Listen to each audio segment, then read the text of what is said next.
Welcome to Home Health Revealed, where we share real stories from industry leaders about home health, palliative, and hospice care. Brought to you by Velocity. Grow your home health or hospice agency with the power of Velocity. Velocity's easy-to-read coding and revenue cycle dashboards let you grab your cup of coffee and quickly see the health of your organization. That whiteboard behind you. Man, I love me a good whiteboard. Sticky notes even? Gosh, It's it's like The master plan. I shouldn't let you see it. That's the secret sauce. Greg, I know you were a nurse. Sean, were you a nurse as well? Physical therapist. Physical therapist. Okay. Yeah. So yeah, just kind of start from the beginning, how you started. And, Greg, I would love for you to get into some scalability kinds of things, because I know that's where your brain is. What you guys don't know is he just basically told me, you got to let me talk. So I'm trying to be mindful. I'm the talker. He's our talker. So, sometimes I just sit back and just watch him, let him go. Make fun of me. Yeah. Oh yeah. You guys we're brothers. I don't know if you knew that or not. Yeah. Who's the oldest? I'm the oldest by 4 years. All right. So I think we should start out with the best fight. The best fight. I hit him with a baseball bat one time. I mean, that. Oh yeah. Yeah. Like where'd you hit him at? Right in the back of my legs. Walking past. He was actually hiding in my bedroom, and I walked past my bedroom door, and he jumped out behind me and got me right in the back of the legs. Have you guys ever seen those? They're a bunch of dudes, and of course, Hannah, guys are stupid, right? Naturally, that's why we needed women in our lives. But have you seen those guys? They're about 4 or 5 guys. They have a tennis racket, and they'll just pick up a ball and swing it and hit somebody in the back. Ooh. Have you seen No, that? I haven't, but No. I'd like to see that. Sure. Oh, they're so good videos. They just and then one of them will be like laying down to sleep, and they'll do it, and they'll hit him. He'll pop up, another guy will slam a pie in his face. Jeez. It's pretty fun. That's the difference between guys and gals right there. We think that's funny. You're probably like, what the hell is the matter with you? Yeah. Right. Like, do you guys even like each other? That's what my wife always says. Do you even like any of your golf buddies? It's like, yeah. She's like, well, you guys don't talk nice to each other. It's like, no, we don't. No. Why would we do that? Crap. I'm Lisa Von Lemden, Executive Director of the Ohio Council for Home Care and Hospice. Home care is more than a profession, it's a calling. Every day, caregivers across the country step into the homes of those who need them the most, bringing not just medical expertise, but compassion, comfort, and hope. This special series of Home Health Revealed is sponsored by the Ohio Council for Home Care and Hospice and honors the real heroes of home care. Through these episodes, you'll hear real stories from the field. Some are funny, some will warm your heart, and some will break it. But every single one reveals the dedication, resilience, and humanity of those working on the front lines of home care. These are the moments that matter. These are the real stories, and these are the real heroes of home care. Yeah, Greg, the scalability is really important. I think, companies get to a certain size and they want to scale. And I think that's where the point comes into, how do you scale? Because if you don't scale, you could plateau, right? And I think that's one of the biggest things that we see is, agencies wanting to do better, wanting to grow, putting the right processes in place, or at least trying to do that. But then they get to the part of, how do we scale it especially if they don't have a source of revenue that says, okay, here's the revenue we're going to dump in your pocket for you to take this to the next level. Yeah. So, that's actually an interesting question. And a lot of this stuff, candidly, we learned by the seat of our pants. I have a background in, I'm an RN, as we kind of discussed. I was a nursing home administrator down in Atlanta, was a DON at the nursing home, did everything long-term care for a stint in Atlanta. I moved back, and then I got into sales and marketing, up here in Ohio. And then Sean and I got together, obviously we're brothers, and always wanted to scratch the itch of owning our own business. And unfortunately, we had a failure for this Patriot thing. We got into import-export. We had no business in that space at all. And the interesting part is, I'm clinical as an RN, and he's clinical as a PT. So, why didn't you do something in healthcare? The answer is, I don't know, because we're stupid, I guess. But we were approached by somebody down in Columbus to buy a Medicare billing number in this area, and Sean and I, start the business, run the business, so on and so forth, up here in the Youngstown market. Well, that fell through, and at that point, I think we took about a 6-month hiatus and licking our wounds after all of that, because we put about 6 months due diligence time into that first business opportunity. And after the 6 months, we licked our wounds, and I remember vividly sitting in my mom's kitchen filling out the 855 form, which, if you don't know, that's the form you fill out to start an agency. Mm-hmm. And again, had no idea how to fill that form out, but we kind of muddled through that together. That was like 2011 that we went through that whole process. And then beginning of 2012, chat came in. And at the time, I was working for KCI, the wound vac people. And I was in Columbus, and I remember Sean vividly. He was at the office calling me to tell me that CHAP was there. And I had the experience of dealing with the state. I was a nursing home administrator in a former life and was pretty calm about it just because I'd been through that whole process a million times in the SNF world. Sean was a little freaking out. At the time, I remember the call was actually kind of funny, but we'd have everything wired tight at the time. We had all the binders that we needed. We had all our employee files spick and span ready to go. And what was interesting about it now is, like, looking back, we did all that work. We did all the work to get everything up and going and so on and so forth. So from that point, we got in 2012, mid 2012, we got our Medicare billing number, which was like the coolest thing ever. Because Sean will tell you, the financial fumes at my house were getting a little thin. So it was time to actually get paid for what we were doing. So Q3 of 2012, we got our first check in the mail, which we have framed, kind of like the dry cleaner. You see their first dollar they ever made. Same thing here, lands a check, which is a really proud moment for us. Again, and that way I could keep my lights on at home and keep my wife happy. But from that point, we started marketing. It was me and another guy. And interestingly, I tell this story all the time. I'd be at a local SNF or a rehab center, and I'd be sitting across from a case manager or a social worker.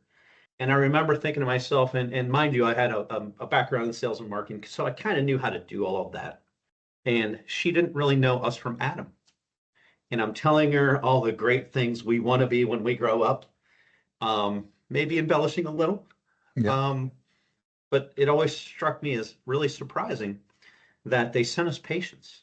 I'm like, you don't know who we are, but they sent us patients. And, from that grew the idea. We kind of knew what we wanted to be. And people ask us all the time, how'd you grow so fast? We're one of the larger agencies in Ohio after 13 years. And it's really simple, actually.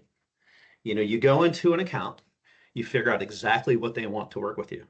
And I see the opposite, actually, in the marketplace. If I'm a home health operator or a marketer, I come in and say, here's the things you have to do to work with me. We kind of reverse that.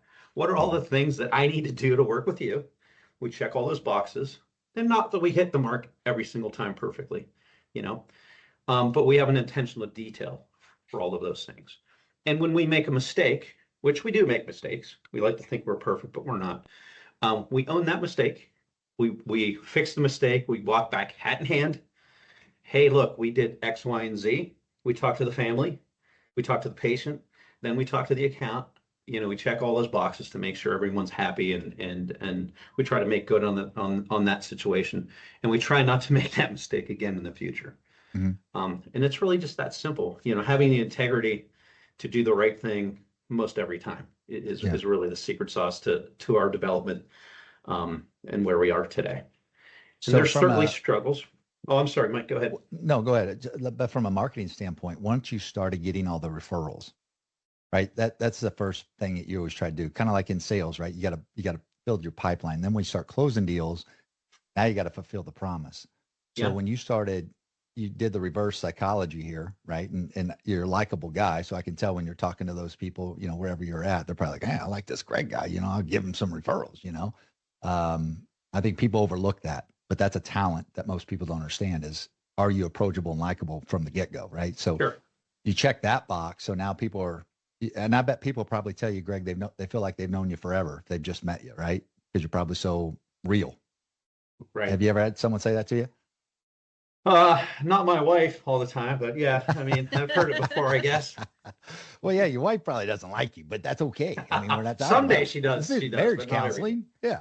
But I think it's interesting because if you're starting to see referrals, now you say, okay, wait a minute. Now we've got to make sure that we're staffed appropriately. Tell me a little bit how you guys approach that.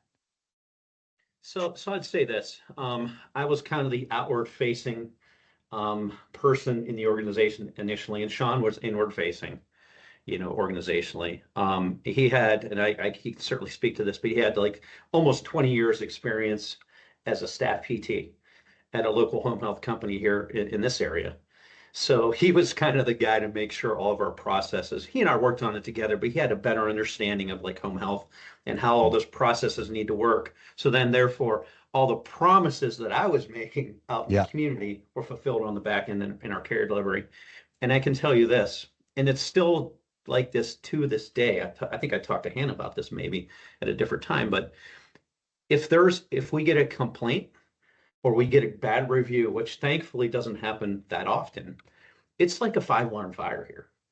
We take that so very seriously culturally because the line of expectations way up here, we do not meet it. I have, my fellow owners know about it. My C-suite people know about it. My mid-level managers know about it. And the clinical staff in the field sometimes know about it too. So it's that expectation that we deliver the same awesome experience time and time again. And when it doesn't happen, everybody knows about it. And we're scrambling to figure out what the situation is firstly. Secondly, how do we fix it? Thirdly, how do we communicate back to whomever was upset about it? Now, is this going back to your guys' vision or for the agency, in terms of what do we want to be in our community known for? Yeah, I think that both Sean and I have a real distinct understanding of reputation. I'll tell you this, like neither he or I, we're both kind of introverted in a way.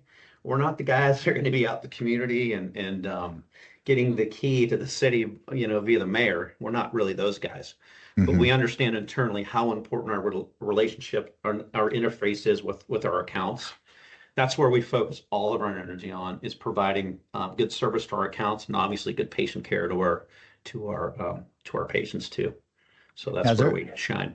Is there a certain training program that you put your team through to meet that expectation of service? Because service, you hear people talk about service all the time, right?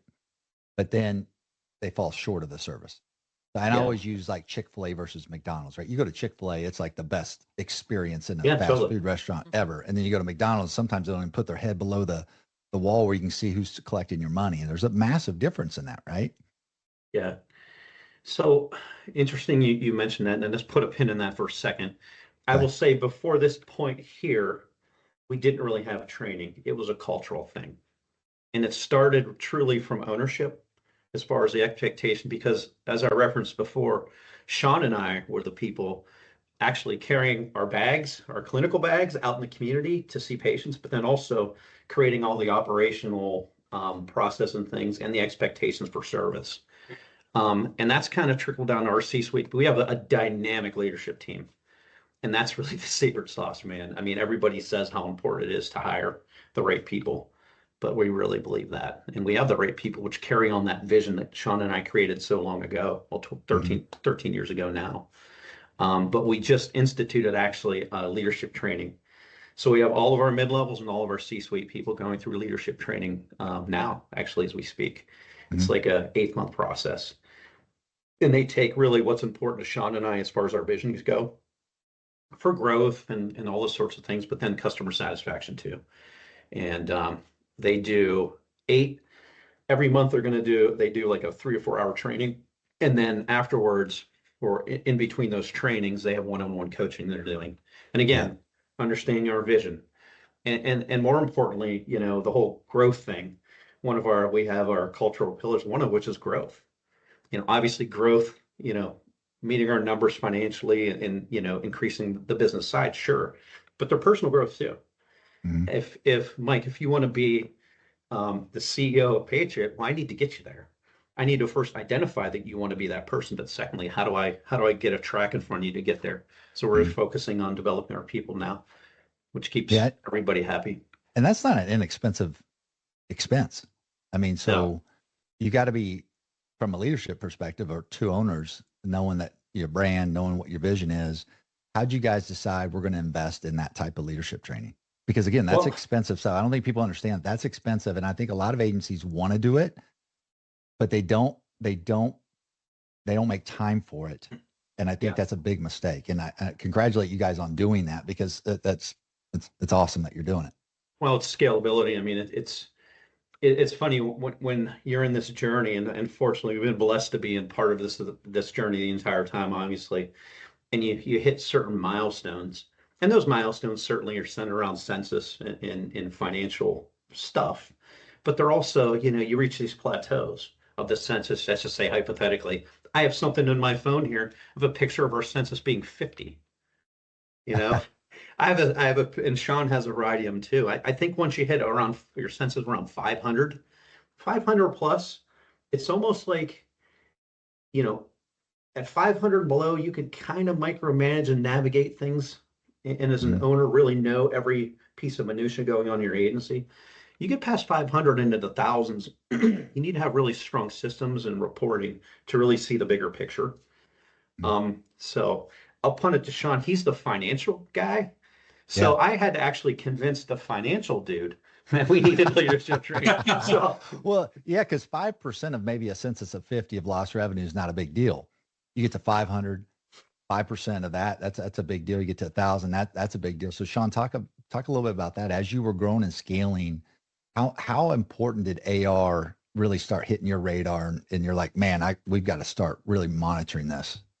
Well, knowing what I know about the industry, we're always very cognizant of staff productivity and revenue coming in the door and revenue going out the door.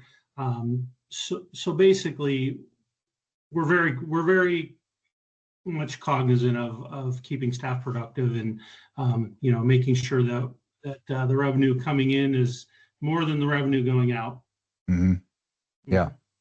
And it is something. Was there a point? Perfect question for him. That's the one thing that keeps this guy up at night. So yeah, I bet it is, right? But I mean, was there a point where you said, "Holy cow, 5%"? That wasn't that big of a deal, but 5% today is holy cow, right? It's a lot of money. Oh yeah. Gosh, I don't know. Maybe when we hit 10 million in revenue. Yeah. Well, numbers got really big then. Yeah, maybe this is a better question. Mm-hmm. At what point should agencies, not that they shouldn't from day one, but at what point should agencies really look at processes when it comes to AR? Because again, as they're growing, a lot of them are caregivers that, and they do a great job. They love the business, so they want to own something just like you guys did. Mm-hmm. But then there's another part of that business. You can love people and love taking care of people, but now there's the operational side and the financial side of things. Well, if you don't have that side of your business right, you're not going to be able to take care of people properly, or more importantly, you're not going to be able to take care of your employees properly, which your employees are the ones making your patients happy. So they have to be happy. In order to do that, you've got to have the cash to pay them appropriately and have proper benefit packages. And so the answer to your question is you have to do that day one. That's got to be as important as taking care of patients, or you won't be able to take care of patients. Yeah. True. Great answer. Yeah. Now, how do you guys retain, if I can ask, in your journey? We hear all the time clinicians, tough to get them, tough to keep them. Is there anything you guys do differently where you retain or that helps you recruit talented clinicians out in the field? Well, here's what I can tell you is, and it's very simple, and it's been our philosophy since the very beginning. We treat our employees exactly the way we wanted to be treated when we were employees.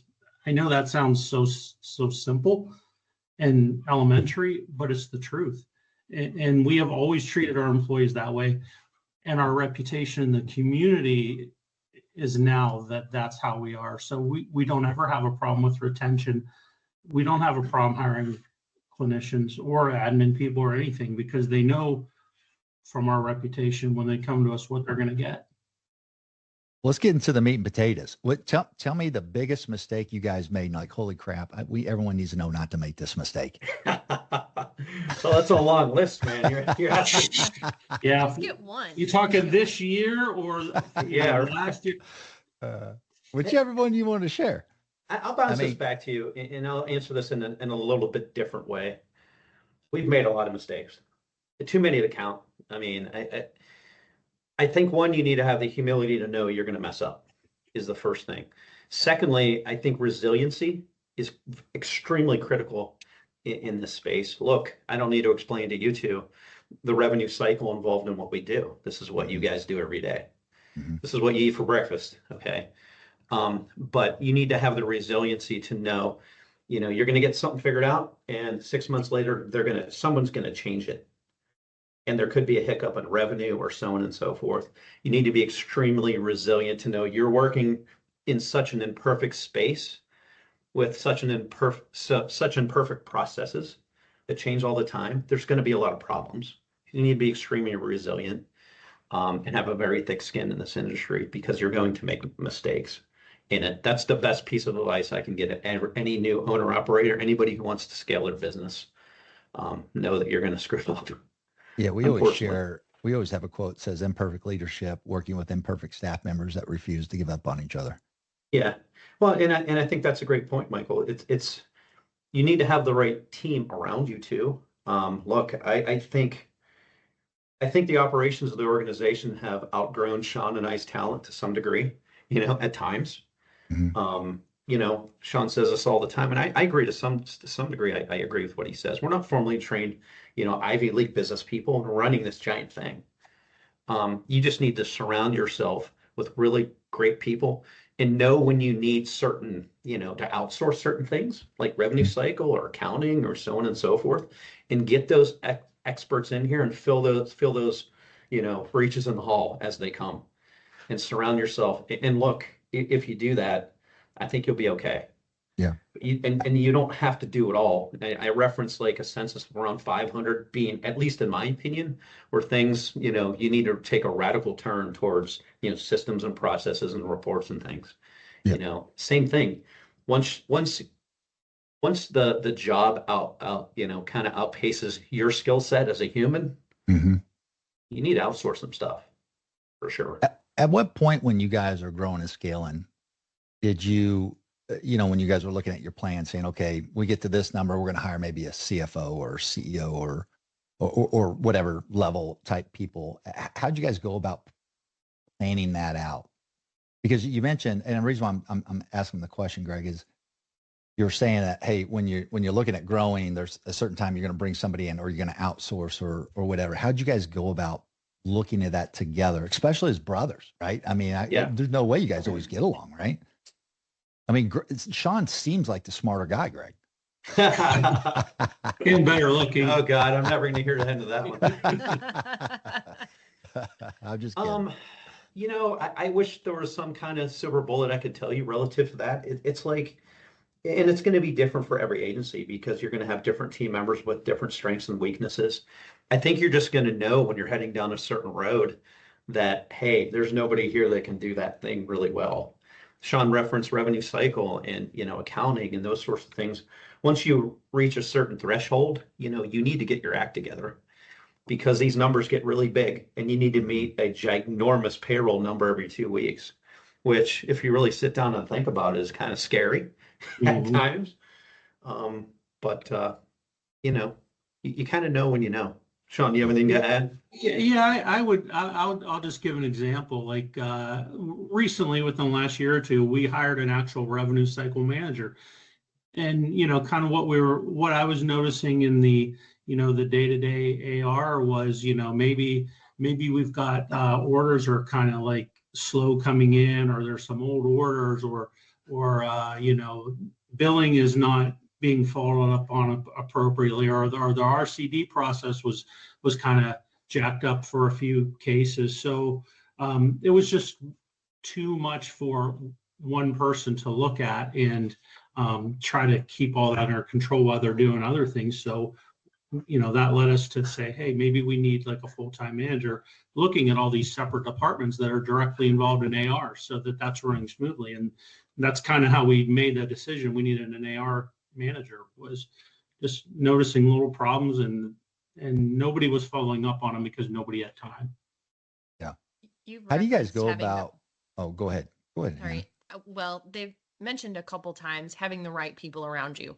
And I know from talking to you that culture has been a very big thing from the get-go, right? Those values.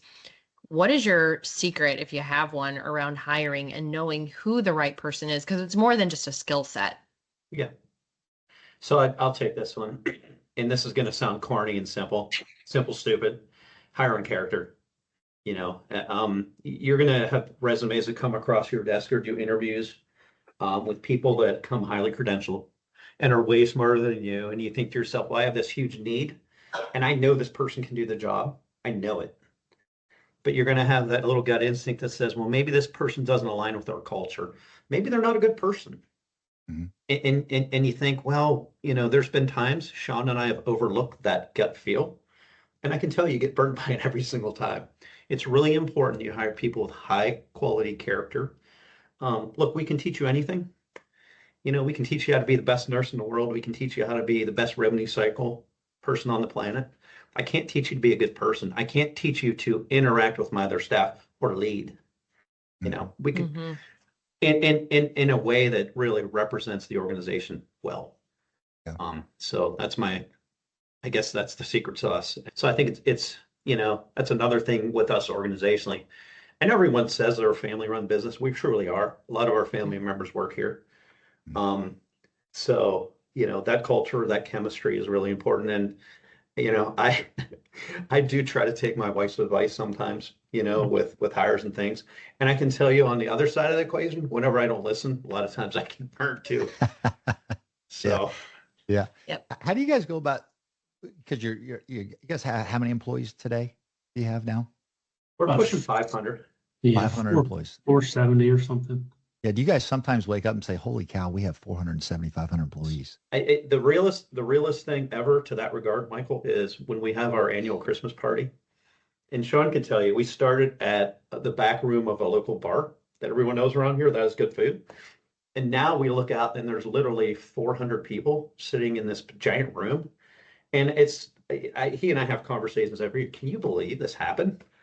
It's incredible. And I think we have plans to take it even further. So it's hard to believe sometimes. I'm the go guy and he's kind of the reel you back guy, but reel it in guy. I'm the money guy. I'm the one that looks at meeting that payroll every 2 weeks. It's a pretty big number. So yeah, payroll seems like it's every day, doesn't it? It's like, oh my God, didn't we just pay? These people? It's every day. Yeah.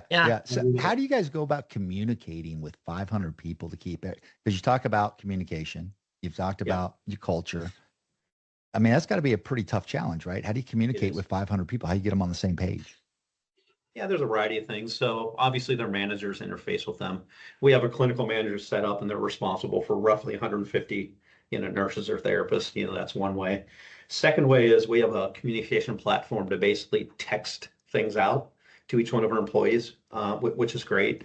Thirdly, we have, and it's getting hard now, we have to rent a local church out, like a church hall to everyone here in our Youngstown office. We have roughly every 6 months now, we have meetings in person. But it's interesting you mentioned that because that's one of the things I've been thinking about. And we have a gal here that has a master's degree in communication. So we're toying with the idea of having her do she did her thesis on, inter-organizational communication.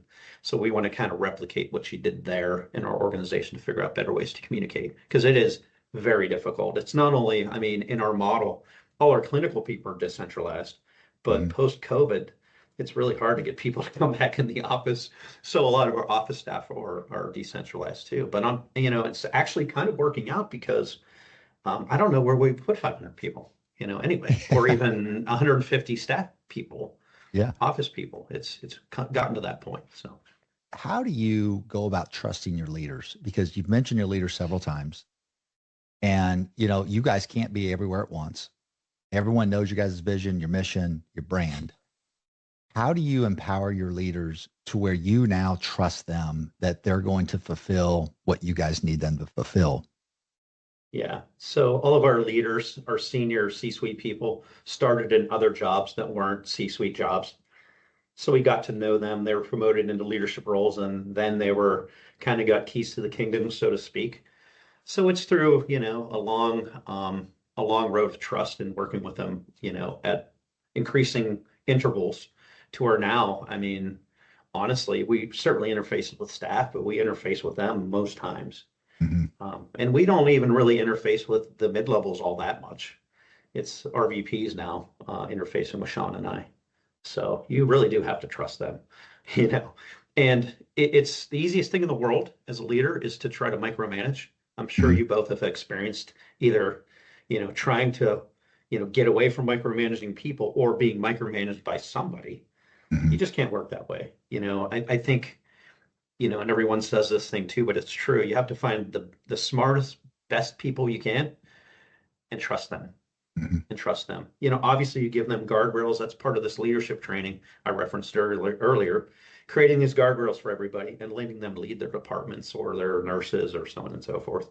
And that's one of the things culturally and growth wise that we're trying to embrace, because this is Sean and I's baby. We had this baby 13 years ago, and it's kind of been a slow process of he and I's roles changing literally every year, wearing so many different hats. Yeah. So now it's turning into something way different, more of a board role where you're kind of overseeing, creating vision and strategy type stuff, which is kind of fun. One more question, Hannah, and then I'll stop, I promise. But I'm so into the conversation. I know. What if you guys would both share with me and Hannah, what's the one thing about leadership you thought you knew that now you know that, like, oh my God, thought you're a great leader, but what's the one thing you're like, man, I would have known that, or what you thought you knew, and all of a sudden you're like, crap, I didn't really know that very good. Well, Is that a good question? Things. You can see where I'm going with that? No, I see where you're going. I think the first thing I kind of led into is micromanagement. You need to unwind and let better, smarter, younger people do their thing.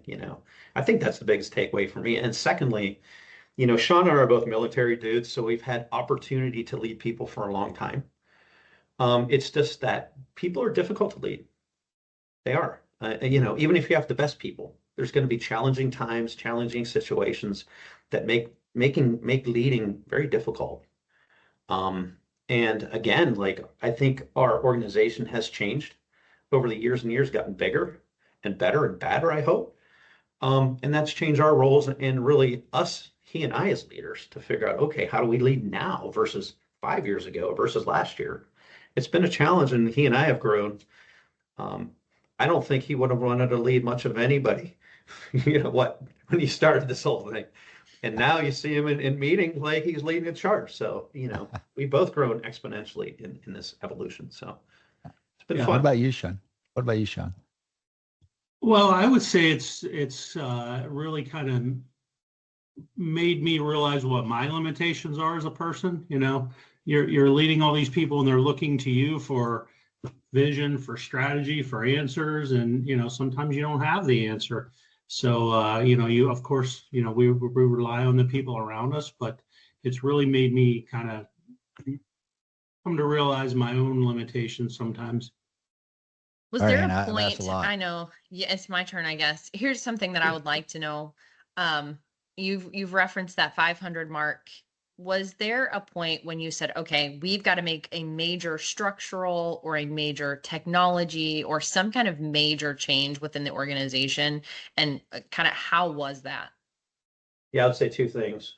Firstly, I would say the EMR that we have is great. And I think you and I might have talked about this, Hanny, but like the back-end reporting for owners and operators and managers isn't what our vision is. So I think getting better data, the revenue cycle, again, don't explain that to you too, how important that is, how, metrics in reporting, so the first thing I will say is getting the right reporting, and we're building that out. The second thing is like right now, we're one of the larger agencies in Ohio, and we just went through an acquisition, which was really cool. Never done that before. But we're sitting here now and we're thinking, okay, what's next? What's next? So we're kind of building out that vision, that strategy for what's next, which is really fun. Yeah. Really exciting. Hard and somewhat scary at the same time, because it's like we could certainly hang where we are. Everything's going great. Not that we're perfect, but, we certainly have problems. We could do that, or we could take things to the next step, which we're going to take to the next step. So it's just, what's that look like? And we actually have a meeting in about a month to kind of I want to pitch something to my other two owners, and hopefully they bite on it, Hannah. Or it's going to be So- a rough Thanksgiving. That's all. Yeah, right. Yeah. So it seems like I always say there are people who ask why and people ask why not. And so it seems like you're the why not guy, Sean, right? And then- Yeah, right. And it's- So Greg and I, we have this funny dynamic, and it's always really worked for us. Number one, worked complete and total opposite types of people. And he's the guy that's always pulling us forward. Always, always, always, no matter what, he's pulling us forward. And I'm the guy not pulling back, I'm just pulling back on him. So we always end up, though, with him pulling forward and me pulling back right where we need to be every time. It's a pretty good dynamic. Yeah, no, it is. I agree. And we don't Yeah. fight. Like, yeah, I No, we don't referenced fight. we got in fights when we were younger, sure, but like we really rarely fight about business because we've come to a spot where I respect what he is and he respects what I am. Mhm. And we both respect what he said. It's like we understand the Yeah. beauty in what we've been given relative to the situation with he and I. So it's fun. Well, I love the story. I love the trajectory that you've been on. And I think, I'm looking forward to what you have in the future because I know that you are a person who pushes the envelope, so to speak, when it comes to what's next and what's next. I've just been able, over the last few years, interact with you at conferences, and you're always a great question asker, which is key. Was he in I our, was think he in any of our yeah. stuff? Did he ask good questions? Yeah. What did he ask? Are you I don't kidding? remember. I feel like I was having a conversation with the both of them. The first year we were at the Ohio Financial Management Conference, they were just very engaged. And, I think just that being willing to think through processes, and I'm sure military and being in the field and having all of the really rich experience that you have for all the aspects of the business has played a key role. And then I think your foundation in a culture and going with your gut on hiring and working with people who are out in the field because they are representation of your business. They are your brand in the marketplace. And so you have to be able to trust that when they're out there taking care of patients, they're doing it to the best of their ability because it does represent you and who you are and what you started. So As you guys, let's just pretend for a second, because I think starting a company is super hard. I think I worked for a lot of people. I've been fired 5 times, so I'm really good at that. And I was like, well, I'm unemployable, so I need to probably start my own company. And a lot of people want to start their own company, but then you get into that side of things, and it's a whole nother world, right? I mean, it's very, very hard. If you guys had to do it all over again, would you start your own company again? 100%. 100%. 100%. Love it. I actually, listen, I don't want to be dorky again, but I wake up every morning and think about what I'm going to do at work, and it makes me happy. Yeah. It's fun. I agree with And that. look, it hasn't always been fun. When we Right. started the business, I know Sean will agree, it was a massive amount of stress, like a massive, more stress than I think I've ever had in my life. Yeah. But I mean, that's the key. As you know, starting your own company, you have to wade through all that and you got to be like a bulldozer every day, is a bulldozing until you get to the point where things are kind of static, and then get back up in your bulldozer, baby, and start bulldozing again. Yeah. And that's how you win. One last question. I'm just curious about it. Is that you guys have been in business for how many years now? 13. 13. lucky 13. Lucky 13. What year was it where you either felt like you were going to plateau or you got to really, really get it going? I've never felt that. I Never felt don't think that has ever happened. We've been growth every year. It's bigger than the last. What I will say though, the seesaw that you will be on if you want to grow is quality. Yeah. You can't compromise being the best for being the biggest. And that's the struggle. That's the yin and yang of all of this, and that's where your leaders come in that share your values. Sure, they have a growth mindset and a growth mentality, which ain't for everybody. But then they also want to be the best at the same time. And that's rare air to find those people. You got to dig deep. Sometimes they're in your organization, you can grow them, but sometimes you have to outsource and find them other places. Well, I appreciate you guys sharing your story. I mean, it's an amazing story. And you're right about being humble. You're not going to be perfect. You're going to make mistakes. And I love how you own those. Hannah, any final thoughts? No, I just thank you guys so much for coming and recording with us. I really appreciate it. It's been great to get to talk to you. Well, thanks for the opportunity. Thank you very much. Your time too.